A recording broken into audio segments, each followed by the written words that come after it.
La phase de répression des véhicules de transport en commun, taxis-compteurs, communaux et véhicules banalisés, est-elle rentrée en vigueur ce lundi comme annoncé? Pour ce qui est des contrôles routiers, aucune affluence des forces de l'ordre dans les rues de Yopougon, Plateau et Cocody où l'on est passé. Cependant, un constat.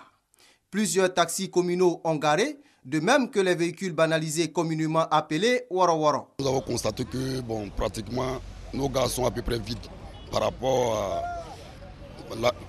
à l'arrêt des Waro-Waro intercommunaux. En tant que chargeur, c'est de ça nous vit. Donc déjà ça nous fait un manque à gagner. Un manque à gagner pour certains propriétaires de véhicules banalisés. Ils disent être confrontés à une équation. Nous, les Waro-Waro intercommunales, on ne sait même pas où on va se diriger. On nous dit de faire les pièces, mais on ne sait pas où on va se diriger. Il y a deux structures, il y a Colotique et puis il y a Sotique. On ne sait pas où on va aller faire les pièces. Il y a au moins 4 voitures sur la ligne. Tous les 4 Waro-Waro sont garés par rapport à la situation. Il faut qu'on nous montre les lieux sûrs où on doit aller se mettre à jour.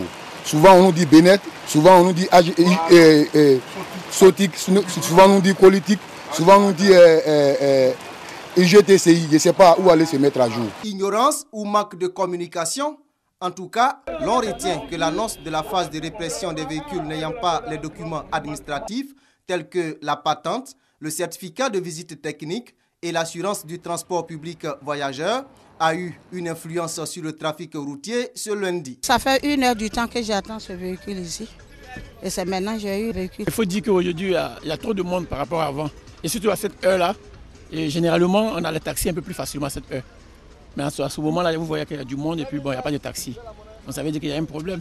Les autorités en charge des transports indiquent que l'opération de répression vise à normaliser le transport interurbain et à assurer la sécurité des usagers.